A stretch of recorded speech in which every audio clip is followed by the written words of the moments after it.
Praise the lord అండి. యూదా ఇస్కరియోతు యేసును శత్రువులకు అప్పగించిన తరువాత వారి గుంపంతా లేచి ఆయనను పిలాతు దగ్గరకు తీసుకువెళ్లారు.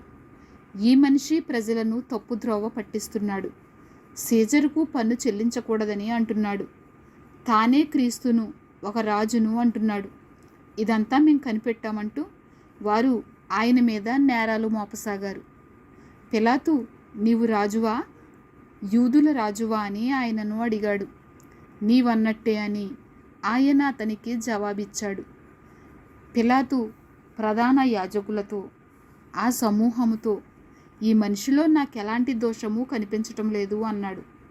అయితే వారు మరీ తీవ్రతరంగా నొక్కి చెబుతూ, ఇతడు గలిలయ మొదలుకొని ఈ స్థలం వరకు యూదయ అంతటా ఉపదేశిస్తూ ప్రజలను రెచ్చగొడుతున్నాడు అన్నారు. గలిలయ అనే మాట విని పిలాతు, ఈ మనిషి గలిలయవాడా అని అడిగాడు. హేరోదు అధికార పరిధికి యేసు చెందినవాడని తెలుసుకున్న వెంటనే పిలాతు ఆయనను హేరోదు దగ్గరికి పంపాడు. ఆ రోజుల్లో హేరోదు యెరూషలేములోనే ఉన్నాడు. హేరోదు యేసును చూచి ఎంతో సంతోషించాడు. ఎందుకంటే చాలా కాలం నుంచి ఆయనను గురించి అనేక సంగతులు వింటూ ఆయనను చూడటానికి ఇష్టపడుతూ ఉన్నాడు. ఆయన ఏదైనా అద్భుతం చేస్తే చూడాలని ఆశిస్తూ ఉన్నాడు కూడా. అతడు ఆయనను అనేక మాటలతో ప్రశ్నించాడు, కానీ ఆయన అతనికేమీ జవాబు చెప్పలేదు. ప్రధాన యాజకులు, ధర్మశాస్త్ర పండితులు అక్కడ నిలుచుని ఉండి ఆయన మీద తీవ్రంగా నేరాలు మోపుతూ ఉన్నారు. తరువాత హేరోదు, అతని సైనికులు ఆయనను ధిక్కరించి వెక్కిరించి ఆయనకు శోభాయమాన వస్త్రాన్ని తొడిగించి మళ్ళీ పిలాతు దగ్గరకు పంపారు. ఆ రోజే హేరోదు, పిలాతు ఒకనికొకడు స్నేహితులయ్యారు.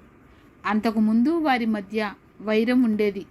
అప్పుడు పిలాతు ప్రధాన యాజకులను, అధికారులను, ప్రజలను పిలిపించి వారితో ఇలా అన్నాడు, ప్రజలను తప్పుదారి పట్టించేవాడంటూ మీరు ఈ మనిషిని నా దగ్గరకు తీసుకొచ్చారు.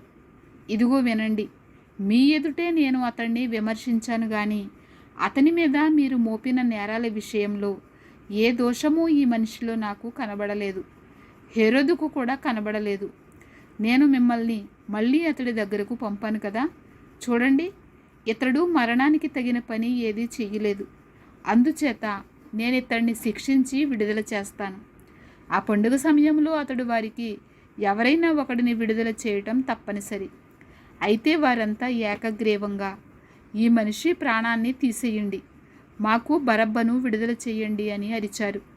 ఈ బరబ్బ ఆ నగరంలో తిరుగుబాటు జరిగించినందుచేత, హత్య చేసినందుచేత ఖైదు పాలైనవాడు. యేసును విడుదల చేద్దామని ఆశించి పిలాతు వారితో మరోసారి మాట్లాడాడు. వారైతే ఇతన్ని సిలువ వేయండి, సిలువ వేయండి అని కేకలు వేశారు. అతడు మూడోసారి వారితో, ఎందుకు, ఇతడు ఏం కీడు చేశాడు, మరణశిక్షకు కారణమేమీ ఇతడిలో నాకు కనబడలేదు, అందుచేత ఇతన్ని శిక్షించి విడుదల చేస్తాను అన్నాడు. వారైతే పట్టుపట్టి బిగ్గరగా కంఠమెత్తి ఆయనను సిలువ వేయాలని కోరారు. చివరికి ఈ మనుషులు ప్రధాన యాజకుల కంఠధ్వనులే నెగ్గాయి. వారు అడిగినట్టే జరగాలని పిలాతు తీర్పు చెప్పాడు. వారు కోరిన వాణ్ణి, తిరుగుబాటు, హత్య కారణంగా ఖైదు పాలైన ఆ మనిషిని వారికి విడుదల చేశాడు.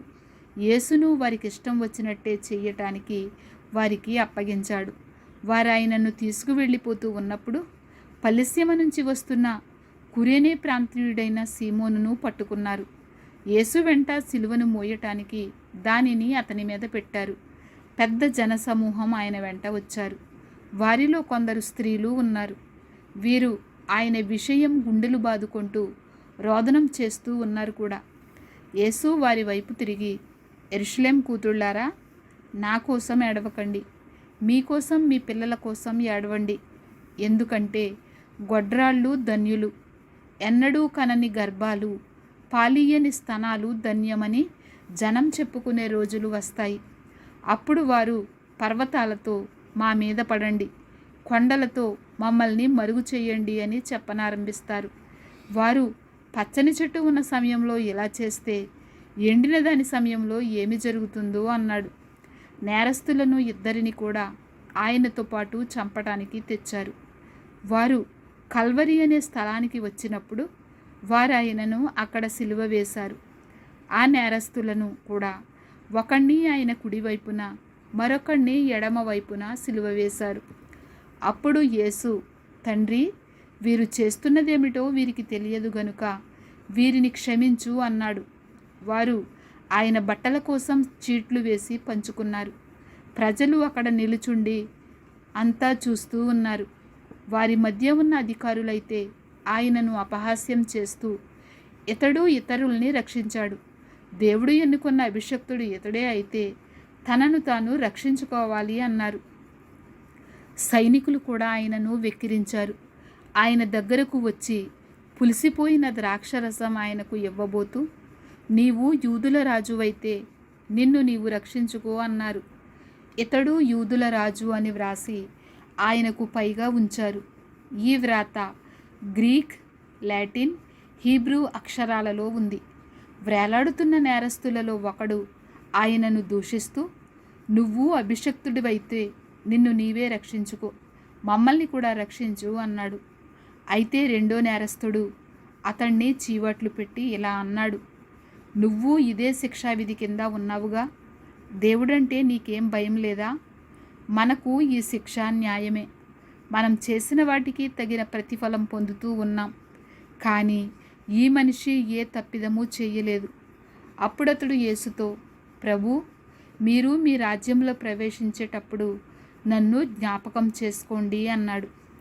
అతనితో యేసు, నీతో ఖచ్చితంగా చెబుతున్నాను, ఈరోజే నీవు నాతో కూడా పరమానంద నివాసంలో ఉంటావు అన్నాడు. సుమారు మధ్యాహ్నం కావచ్చినప్పుడు 3 గంటల వరకు దేశమంతటా చీకటి కమ్మింది. సూర్యమండలం అంధకారమయమయ్యింది. దేవాలయం తెర 2గా చింపబడింది. అప్పుడు యేసు బిగ్గరగా కేకవేసి, తండ్రి, నీ చేతికి నా ఆత్మను అప్పగించుకుంటున్నాను అన్నాడు.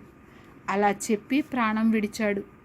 జరిగినది చూచి శతాధిపతి, ఈ మనిషి నిజంగా న్యాయవంతుడు అంటూ దేవుణ్ణి కీర్తించాడు. చూడటానికి పోగైన జనసమూహం అంతా జరిగినది చూచి గుండెలు బాదుకుంటూ తిరిగి వెళ్ళిపోయారు. ఆయనతో పరిచయం ఉన్న వారంతా, గలిలీ నుంచి ఆయన వెంట వచ్చిన స్త్రీలు కూడా దూరంగా నిలుచుండి జరిగినవి చూస్తూ ఉన్నారు. యోధా సమాలోచన సభలో యోసేపు అనే వ్యక్తి ఉండేవాడు. అతడు మంచివాడు, న్యాయవంతుడు. అతడు ఆ సభ వారు చేసిన నిర్ణయానికి, క్రియకు ఒప్పుకోలేదు. అతడు యూదుల గ్రామాలలో ఒకటైన అరిమతయి నివాసి, దేవుని రాజ్యం కోసం ఎదురు చూస్తున్నవాడు. ఈ మనిషి పిలాతు దగ్గరకు వెళ్ళి యేసు దేహాన్ని తనకిప్పించమని అడిగాడు. సిలువ మీద నుంచి దానిని క్రిందికి దింపి సన్నని నారబట్టతో చుట్టాడు. తొలిచిన రాతి సమాధిలో ఉంచాడు. దానిలో అంతకుముందు ఎవరూ ఉంచబడలేదు. అది పండుగకు సిద్ధపడే దినం, విశ్రాంతి దినం మొదలు కాబోతూ ఉంది. గలిలీలో నుంచి ఆయనతో కూడా వచ్చిన స్త్రీలు యోసేపు వెంట వెళ్ళి సమాధిని చూశారు. ఆయన దేహాన్ని దానిలో ఎలా ఉంచాడో గమనించారు. అప్పుడు తిరిగి వెళ్ళి సుగంధ ద్రవ్యాలు, పరిమళ తైలాలు సిద్ధం చేసి దేవుని ఆజ్ఞ ప్రకారం విశ్రాంతి దినాన విశ్రమించారు.